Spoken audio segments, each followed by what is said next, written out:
Partai Gelora Indonesia mengadakan rapat konsolidasi fungsionaris dan kader Partai Gelora Indonesia di Kabupaten Waropen, Jumat tanggal 17 Maret 2023. Rapat berlangsung di kantor sekretariat DPD Partai Gelora Indonesia Kabupaten Waropen, yang dihadiri oleh pimpinan DPW Partai Gelora Indonesia Provinsi Papua, dan jajaran pengurus Partai Gelora Indonesia Kabupaten Waropen.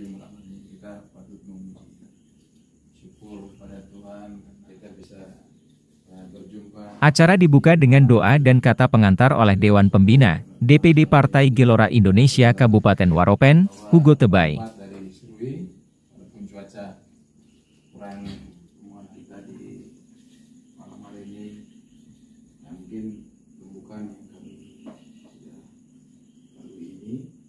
Sebentar kami akan berikan kesempatan penuh kepada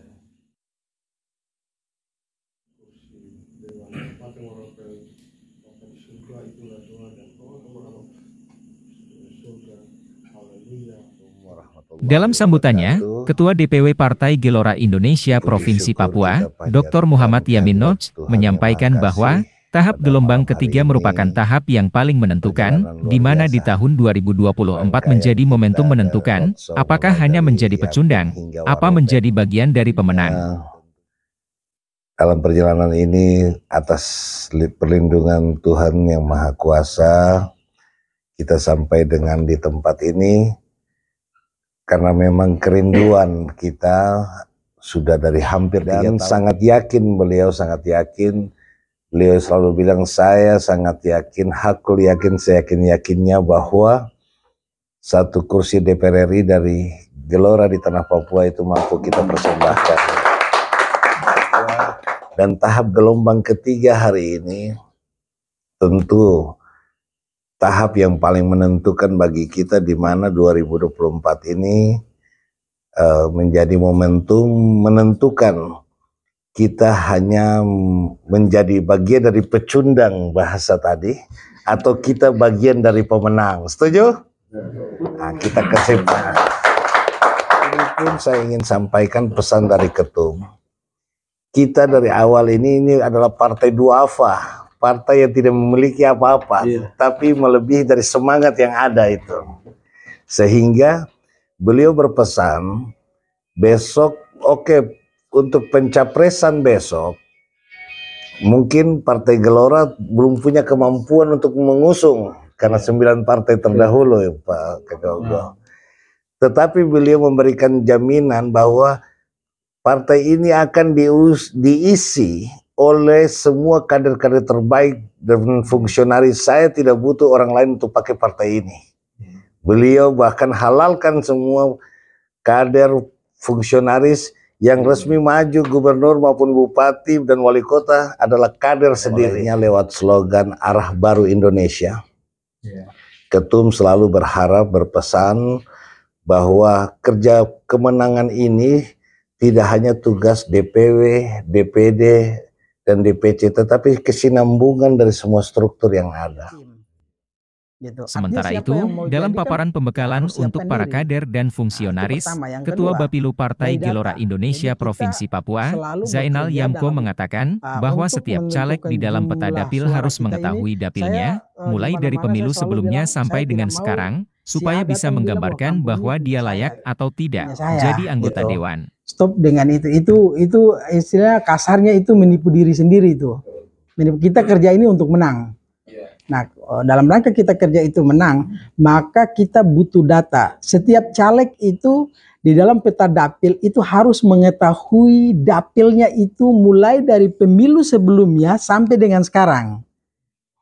Kenapa dia harus tahu peta dapil itu? Supaya dia bisa menggambarkan bahwa dia ini layak atau tidak untuk menjadi dewan. Gitu. Ini kita mau masuk perang di satu wilayah, itu kita harus tahu di dalam itu pasukannya siapa-siapa saja. Dorang punya senjata di dalam itu pakai senjata jenis apa, gitu. Apakah senjata tradisional, modern, atau senjata apa yang mereka pakai. Jadi peta dapil itu penting dalam rangka harus mengetahui di dalam itu kekuatannya, itu kelompok mana yang kuat, kelompok mana yang tidak, kemudian tempat persembunyian kita di mana, kapan kita serang dan kapan kita bertahan. itu perlu. Nah, itu perlu, harus caleg-caleg itu harus tahu. Beliau sudah buat materi, jadi ada 7 indikator yang kemudian kita pakai untuk mengukur setiap caleg. Yang pertama, moralnya. Orang ini di masyarakat seperti apa? Orang dikenal itu kan banyak indikatornya. Dikenal karena memang dia jahat, dia kenal karena memang dia tidak sopan, dia kenal karena dia tukang mabok, dia kenal karena dia tukang ganggu orang, anak perempuan, dia tukang bakalai dan lain sebagainya. Itu dari sisi moral. Ya. Jadi kalau ini ya jadi saya tidak lagi mau menjelaskan di situ karena di sini ada senior-senior banyak, artinya para pemain yang kita sudah tidak lagi meragukan bapak-bapak punya kompetensi, tapi di sini menjadi kewajiban kami juga untuk harus menjelaskan ini sehingga kita semua ada satu pemikiran. Di kesempatan yang lain, Wakil Ketua DPW Partai Gelora Indonesia Provinsi Papua Bidang Politik, Habelino Sawaki mengatakan bahwa hari ini kita bisa merasakan banyak anak-anak muda di Papua dan juga di Waropen yang cukup senang mengikuti komentar-komentar Bang Fahri Hamzah. Ini bisa direkam lalu di-share. Yang pertama saya ingin kita tahu sama-sama bahwa beberapa kekuatan partai yang kalau bisa dikelola dengan baik itu akan membantu basis teman-teman secara pribadi untuk berkembang.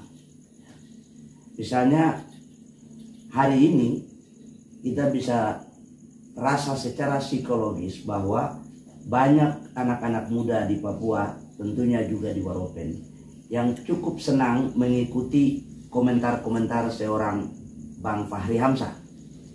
Nah, hal-hal seperti misalnya TikTok, itu Bang Fahri TikToknya namanya Klik Fahri Hamzah. Saya pikir walaupun Waropen jaringannya sulit, tapi ada beberapa orang yang juga akses terhadap TikTok. Itu bisa direkam lalu di-share. Dia bisa menambah 2, 3, 4, 5 ya. Karena Waropen ini kan kita nggak dikakak semua. Mau lari ke sana, Manyagasi ada di partai ini, ada ipar di sini, ada di sini. Pada akhirnya kalau kita hitung basis keluarga, ya contohnya saja di KAE di Nuboa itu saya sudah hitung semua 500 jiwa di dalam itu. Ya, Saroi, Rogi, Niki, seluruh perangkat di dalam rumah KAE Manyagasi itu 500 orang. Nah, kalau ini kita head to head dengan karena sekedar menghitung adik kakak kandung dan seterusnya, nanti semua sama kuat. Karena biologis kita sama. Pertanyaannya adalah faktor apa yang membuat orang atau sepupu yang lain bisa memilih kita meninggalkan yang kandung. Nah, karena itu bicara tentang karakter hanya Gelora dari 17 partai. Hanya Gelora. Kalau anak baik kalah, itu karena dia kurang cerdik sehingga kalah dari licik. Karena itu masuk di partai ini niat baik tidak cukup. Harus cerdik, harus bajingan. Harus bajingan. Jangan kamu bicara setiap hari rubah-rubah Waropen terada. Rubah dewan duluan. Dewan.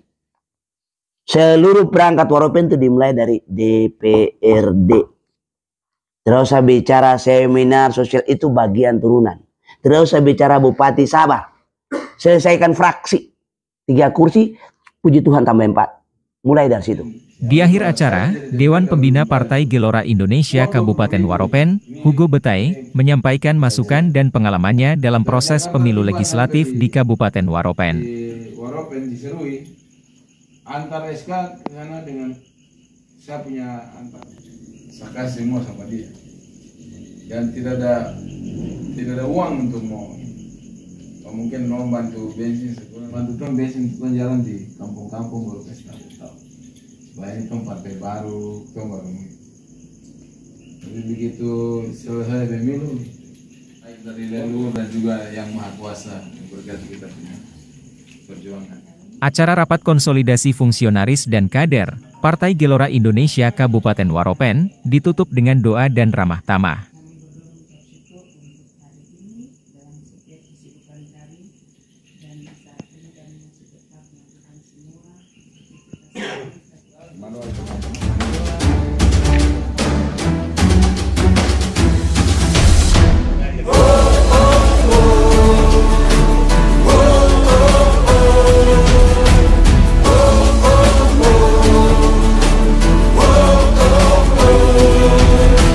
Aku